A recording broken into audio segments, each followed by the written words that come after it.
हमारी महत्व बुद्धि देह में है, भोगों में है। अगर हम कहीं किसी संत महात्मा या जिनकी प्रतिष्ठा है, यश है, कीर्ति है, हम वहाँ कहीं संयोगवशात पहुँच भी गए, पुण्यवशात या कृपावशात, तो हमारी महत्व बुद्धि शरीर पर होने के कारण, भोगों में होने के कारण, हम बस इतना चाहते हैं कि हमारी वर्तमान में आई हुई समस्या का समाधान हो जाए। कितने हम अज्ञानी हैं।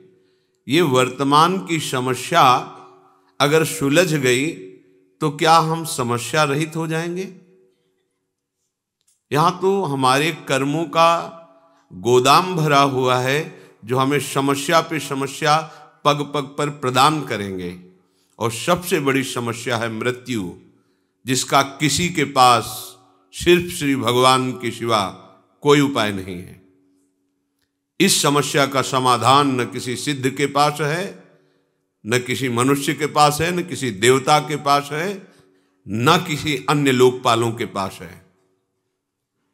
अगर कोई इस जन्म संसार चक्र से मुक्त कर सकता है, वे एकमात्र विश्वेश्वर पादाम्बुज दीर्घ नौका, दूसरे की सामर्थ्य नहीं है।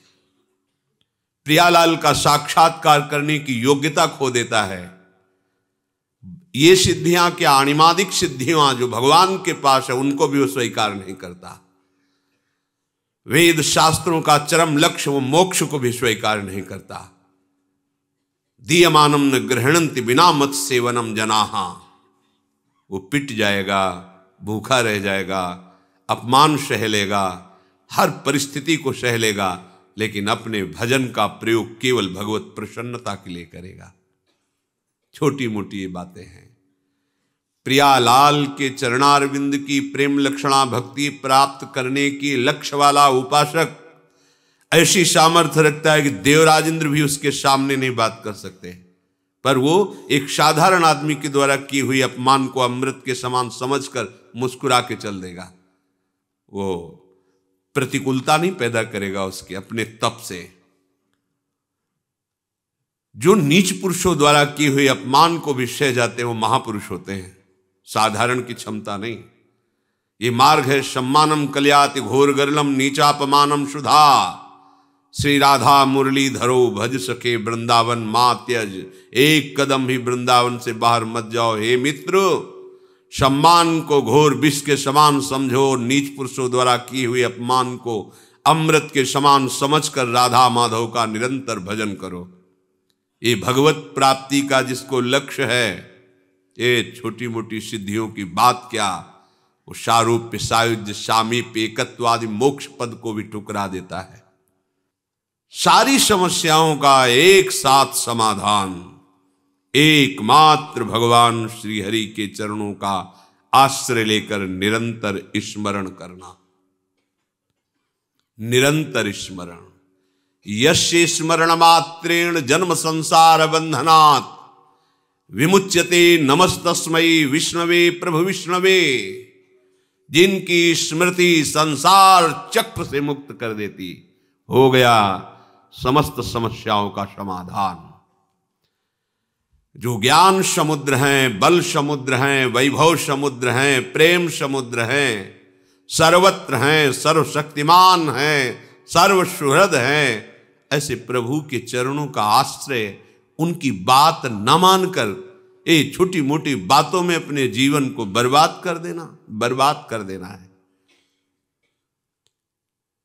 अमृत कुंड में पड़े हो और उसको पी नहीं रहे हो, और बाहर छोटे छोटे तालाब, छोटी छोटी ओस कण की बूंदों से अपनी प्यास बुझाना चाहते हो। देखो कैसी मूढ़ता है। पानी में मीन पियासी, मुझ सुन सुन आवे हासी, आनंद सिंधु मध्य तव वासा। आनंद समुद्र में वास करते हो, प्यासे मर रहे हो, हंसी आ रही है, सुन सुन आवे हासी। सावधान। महत्व बुद्धि केवल प्रभु में और उनके वचनों में। ये किसी बिरले भाग्यवान के हृदय में बात ठहरेगी, सबके नहीं, सबकी क्षमता नहीं है। इस बात को स्वीकार कर सके, इस बात की क्षमता नहीं है, साक्षात्कार कर सके, ये तो बहुत आगे की बात है। आज हम भागे घूम रहे हैं केवल कामनाओं की पूर्ति, कोई हमारी कामना की पूर्ति कर दे, किसी में सामर्थ्य नहीं है। तुम्हारा कर्म ही तुमको सुख देगा, तुम्हारा कर्म ही तुमको दुख देगा। अगर इस कर्म प्रपंच से कोई मुक्त कर सकता है तो एक सिर्फ है श्री हरि, दूसरा कोई नहीं है। कहीं किसी को कुछ भी प्राप्त है तो एक अंश में उसी से प्राप्त है। सीधे तुम हरि के अंश हो, हरि से जुड़ो, हरि के चरणों का आश्रय लेकर उनका चिंतन करो, कृतकृत्य हो जाओगे, दूसरों को आनंद प्रदान करने वाले बन जाओगे। ये भागना बंद हो जाएगा। पर कौन सुनता है ये बात? आसक्त ज्ञान में, अविद्या में, इंद्रियों के भोगों में मारा घूम रहा है। क्या करूं, कैसे सुखी हो जाऊं, समझ में नहीं आ रहा। भगवान समझा रहे, समझ जाओ, सबसे बड़े वैभव संपन्न हो जाओगे। अभी आपको लगता है कि वैभव किसे कहते हैं? ये मायाकृत वैभव को वैभव नहीं कहते, ये तो स्वप्न का वैभव है। सच्चिदानंद वैभव के अधिकारी हो जाओगे। हाँ, श्री वृंदावन नवनिभृत निकुंज की एक कोने की बराबरी किसी भी लोक और धाम में नहीं है। ऐसा वैभव वृंदावन का है। परम ऋषि प्रियालाल की सेवा में निरंतर विराजमान ध्रुवदास जी कह रहे हैं, ये जो वृंदावन है, इसकी जो रज है, यहां की जो वायु है, यहां की जो लताएं हैं, बैकुंठ में भी नहीं। रज की तुल बैकुंठ नहीं, रज की तुल तो और लोक की हिमाई। वृंदावन दुति पत्र की उपमा को कछु नाही, कोटि कोटि बैकुंठ हो तेज। ये वैभव प्राप्त होता है। अनंत सौंदर्य माधुर्य, जहां की लताएं बिखेर रही हैं और जहां प्रेम समुद्र, सौंदर्य समुद्र, माधुर्य समुद्र, हमारे युगल सरकार गलवहियां देते हुए प्रेम सुख की वर्षा करते हुए बेहरण कर रहे। सब समस्याओं का समाधान इनके चरणों का आश्रय है। ये गौर श्याम चरणारविंद का आश्रय लिए बिना भटक लो, कितना भटकोगे, कहां तक जाओगे, कितना दान पुण्य करोगे? महाराज नृग से बढ़कर दान पुण्य कर पाओगे? गिरगिट बनकर कुएं में गिरे थे। किससे क्या? कितनी बड़ी बड़ी यज्ञ की महाराज नहुष ने, इंद्र पद पर गए, वासना ने उनको अजगर बना दिया। एकमात्र समस्या का समाधान श्री हरि है। भूलो मत और भटको मत। ये दौड़ भाग, ये घिघियाना बंद हो जाएगा तुम्हारा, भिखारीपना बंद हो जाएगा तुम्हारा। मान लो अमोघ दानी प्रभु श्री हरि हैं। बस एक मलिनता के कारण, अज्ञान के कारण तुम्हारी समझ में नहीं आ रही ये बात। जिस दिन समझ में आ जाएगी तुम निहाल हो जाओगे। ये हृदय की बात कहते हैं। ये बाहर की चकाचौंध पर भ्रमित मत हो, ये इंद्रजाल है माया का। किसी की सामर्थ्य नहीं है। कोई भजन करके भगवान में तन्मय हो सकता है, भगवान नहीं बन सकता कोई भी। ये बात समझ में नहीं आएगी सबकी। भगवान सिर्फ भगवान हैं, वो अद्वितीय हैं, उनके जैसा कोई नहीं। जैसे तरंग समुद्र की है, वो अपना नाम रूप खोकर समुद्र बन जाती है, इसलिए वो समुद्र ही है। पर समुद्र में अनंत तरंगे प्रकट करने की सामर्थ्य है, पर एक तरंग में सामर्थ्य नहीं कि समुद्र प्रकट कर दे। ऐसे ही सब भगवान का भजन करके महापुरुष जन तरंगवत भगवान में लीन हो गए, समुद्र बन गए, भगवान के स्वरूप में लीन हो गए। पर एक भी में ऐसी सामर्थ्य नहीं है जो भगवान में है।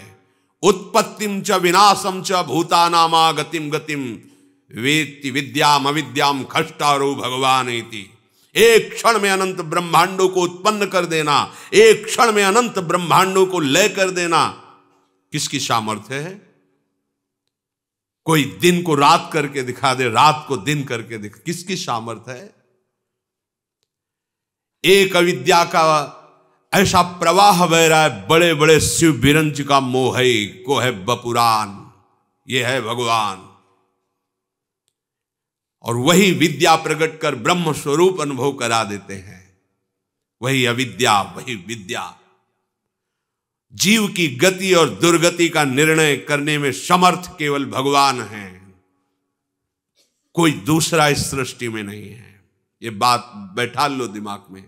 भगवान जैसे सिर्फ भगवान है, प्रभु जैसे सिर्फ प्रभु हैं, अद्वितीय हैं। हाँ, तरंग समुद्र की ही है, वो अपना नाम रूप खो दे तो समुद्र ही है। ऐसे ही जीव भगवान का अंश है, वो देहाभिमान छोड़ दे तो अपने अंशी में लीन हो जाए तो वो भी भगवत स्वरूप ही है। पर वो अपने को भगवान के समान कहकर और अपना विस्तार करना चाहे तो बिल्कुल सामर्थ्य नहीं है। उत्पत्तिम च विनाशम च, किसी की ऐसी सामर्थ्य नहीं जो हमारे प्रभु की सामर्थ्य है, क्योंकि उन्हीं की सामर्थ्य से सब सामर्थ्यवान है। क्यों घिघियाते हो, क्यों भटकते हो?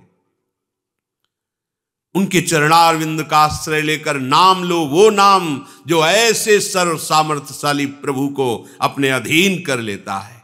सुमिर पवन सुत पावन नामू, अपने बस करी राखे रामू। श्यामा श्याम का नाम आपकी जिह्वा पर चल रहा तो श्यामा श्याम आपके अधीन है, देखोगे आगे चल करके। पर जपो तो, आश्रित तो हो। हम एक एक समस्याओं को सुलझाने के लिए समस्याओं का जाल बुनते चले जा रहे हैं, समझ में नहीं आ रहा। एक समस्या को सुलझाने के लिए हजारों समस्याएं खड़ी कर रहे हैं। एक ही उपाय है, एक ही उपाय है। इस अपार संसार समुद्र से पार करने के लिए एकमात्र प्रभु की शरणागति, प्रभु का नाम। इसलिए महत्व बुद्धि रख कर मनन करो। यहां महत्व बुद्धि छोटी छोटी बातों में जीवन नष्ट किए दे रहे हैं। इतनी महत्व बुद्धि लगी, बस ये भोग मिल जाए, ये कामना मिल जाए, ये बात बन जाए। क्या बनेगी? मृत्यु सबको चौपट कर देगी। जितना तुम सोच रहे हो क्या बन पाएगा? काल के एक तमाचे में तुम्हारा बनाया हुआ सारा का सारा एक कल्पनात्मक महल बिखर जाएगा। एक क्षण में तुम शरीर से अलग हो जाओगे। क्या है तुम्हारे पास फिर? विचार करो, क्या समस्याओं के समाधान का यही उपाय है जो हमारे साथ निरंतर रह सके, लोक परलोक सर्वत्र हमारी जय करा सके? वो केवल नाम है। हरि नाम जपत जय। कोई भी त्रिभुवन में ऐसी समस्या नहीं नाम जापक को फांस सके। बात समझ लीजिए। जिते विनायक शुभ अशुभ विघ्न करे नहीं कोई। कृपा करके नहीं, डर के। डर के नाम जापक के सामने डरते हैं, विघ्न पैदा नहीं कर सकते, चाहे कोई भी हो, शुभ विघ्न या अशुभ विघ्न। जिते विनायक शुभ अशुभ विघ्न करे नहीं कोई। विघ्न करे नहीं कोई, डरे कलिकाल कष्ट भय। भय भी भयभीत होता है नाम जापक से। कलिकाल डरता है, थर्राता है भगवान नाम जापक से। विचार कीजिए, आप कहां हो? समस्त प्रपंच की इस जाल से मुक्त होने में एकमात्र सहयोगी मिलेगा, केवल नाम। आज मान लो, चाहे अनेक जन्मों के बाद मान लेना। ये विघ्नराज ऐसे नहीं शांत हो सकते। तुम्हारी समस्याओं का समाधान ऐसे नहीं हो सकता। भाग लो, जितना भागना है भाग लो। जो कुछ उपाय करना है देख लो करके। अरे जो उपाय बता रहा है कि आपकी समस्या का समाधान हो जाएगा, वो खुद समस्या का समाधान नहीं जानता कि उसकी मृत्यु का समाधान क्या है, नहीं जानता। उपदेश सुना रहे हैं, हम आपको उपदेश कर रहे हैं, हम आपको बता रहे हैं, पर हमें खुद उस पर विश्वास नहीं है। विश्वास है रुपए पर, विश्वास है नाम पर, प्रतिष्ठा पर, अपने नाम पर, अपनी प्रतिष्ठा पर, अपने यश पर। ईमानदारी से हृदय में भगवान को साक्षी करके देखो, क्या भगवत प्रसन्नता के लिए तुम्हारा जीवन है? क्या तुम प्रभु के प्यार के लिए कर रहे हो? अपने जीवन को क्या प्रभु में समर्पित कर रहे हो? हृदय से देखोगे तो उत्तर मिल जाएगा कि सूक्ष्मता से देहाभिमान मान प्रतिष्ठा के प्रवाह में बहा रहा है हमें। सावधान, ये जीवन केवल भगवत प्राप्ति के लिए है। सब में हमारा प्रभु ही विराजमान है। हम किसको उपदेश करें? हम तो स्वांतः सुखाय तुलसी रघुनाथ गाथा, आराध्य देव का यश गा करके उसी में रमन्ति च तुष्यन्ति च, उसी में रमण करें, उसी में आनंद सिंधु की अपार प्रेम लीला की लहरों में हम आनंद से डूबे। ये डूबने का मार्ग है। हमारे हृदय की वासना भगाए जा रही, कहां कहां नहीं भागे। ब्रह्मलोक गए, तपलोक गए, महार्ग लोक, स्वर्ग लोक, जनलोक, कहां कहां नहीं गए। क्या क्या नहीं बने, क्या क्या नहीं भोगा, क्या क्या नहीं पाया। कुछ लगा हाथ वैसे ही खाली हैं। एक बार भी चित्त देकर नाम जप नहीं किया। ये जन्म इसलिए मिला, नाम जप कर लो। सबसे बड़ी बात है प्रभु का हो कि प्रभु का स्मरण करना। स्वयं भगवान करुणा करके कह रहे, भगवान के सब बच्चे हैं, किसी का अपमान थोड़ी करेंगे भगवान। उन्हीं के सब मार्ग बताए हुए हैं, उन्हीं के सब बच्चे हैं। कह रहे तपस्वियों से भी अधिक, ज्ञानियों से भी अधिक, कर्मकांडियों से भी अधिक योगी होता है। योगियों में सबसे श्रेष्ठ योगी मेरे मत में वो है जो श्रद्धा पूर्वक केवल केवल मेरा भजन करता है। उत्तर हो गया, पर अपनापन होने के कारण प्रभु बिना पूछे आगे बोल रहे हैं। मान जाओ, महत्व बुद्धि करके प्रभु की इस आज्ञा पर चलो, इसे अपना जीवन बना लो, कोई समस्या नहीं रहेगी। सच्ची मानिए, तुम्हें एक समस्या दिखाई नहीं दे रही है, इसीलिए तुम और समस्याओं को देख रहे हो। मूल से वृक्ष को उखाड़ दो, बात बन जाएगी। ये पत्ते फूल टहनियां काटने से वृक्ष सूखने वाला नहीं। इसका मूल अविद्या है, अज्ञान है, देहाभिमान है। इसे छोड़ो। इस समस्या का समाधान केवल प्रभु के चरणारविंद और उनका चिंतन, दूसरी कोई समस्या का समाधान नहीं। अनंत जन्मों से न जाने कौन कौन से कार्य किए, आपको अभी पता नहीं है। कभी राजा बने, कभी इंद्र बने, कभी क्या बने, आज तक समाधान हुआ क्या? इसी जन्म में समाधान हो जाएगा। आप हाथ उठा के कहोगे हमारा काम हो गया। आप करो, तो जो प्रभु आज्ञा कर रहे हैं वैसा करो। इसी जन्म में आप ऐसे निहाल हो जाओगे। मम भक्ति युक्तो भुवनम पुनात, स्वयं परमानंद में जिधर दृष्टि जाएगी परमानंद ही लहराता दिखाई देगा। भजन करना नहीं चाहते, सतमार्ग में चलना नहीं चाहते, हम कुकर्म करें, मनमानी आचरण करें और कोई ऐसा सिद्ध हो कि हमारे सारे दुख मिटा दे, भगवान भी नहीं मिटा सकते। मान लीजिए, क्योंकि भगवान ने भी कहा है अवश्यमेव भोक्तव्यम कृतम कर्म शुभाशुभम, तुम्हें भोगना पड़ेगा। अगर है कोई उपाय तो भगवान की बात मान लो, बस ये बात समझ लो। है भगवान, सबके हृदय में विराजमान है, मिटा रहे क्या? देखो ना, सबके हृदय में विराजमान है, मिटा रहे क्या? सब अशांत, दुखी, क्लेश, परेशान, पर वो आनंद समुद्र गंभीरता से बैठे देख रहा है कि ये तो मुझे नहीं पुकार रहा, मेरी तरफ तो देख ही नहीं रहा है। भागते रहो, भागते रहो। और जिस दिन तुम पुकारोगे, लौट पड़ोगे प्रभु की तरफ, तो कहीं भागने की जरूरत नहीं है। सबके हृदय अछत विकारी, वो अछत विकार तत्व तुम्हारे हृदय में विराजमान है। निहाल हो जाओगे। मान जाओ, हमारी बात मान जाओ। महापुरुषों की अनुभूतियां, शास्त्रों का स्वाध्याय और गुरुजनों की कृपा से किया हुआ साधन, तीनों का फल एक ही मिला है। भगवान के आश्रित होकर उनका सतत स्मरण करना। बस मान लो हमारी बात। भागने की, दौड़ने की, सोचने की कोई गुंजाइश मत रखो। प्रभु की शरण होकर प्रभु का स्मरण, इससे बढ़कर कोई बात नहीं है। खूब बचपन से लेकर अभी तक शास्त्रों का स्वाध्याय हुआ गुरु कृपा से। बड़े बड़े सिद्ध ब्रह्मज्ञानी भगवत प्रेमी महात्माओं का दर्शन, उनकी चरण रज में माथा रखने का सौभाग्य मिला। और उन्हीं की कृपा कटाक्ष से जैसा वो चलाए वैसे साधन मार्ग में चले। फाइनल इसी बात का आया है कि आश्रित होकर उनका सतत स्मरण करना, यही समस्त साधकों का, सिद्धों का, शास्त्रों का, संतों का, गुरुजनों का, सबका और भगवान का भी यही मत है।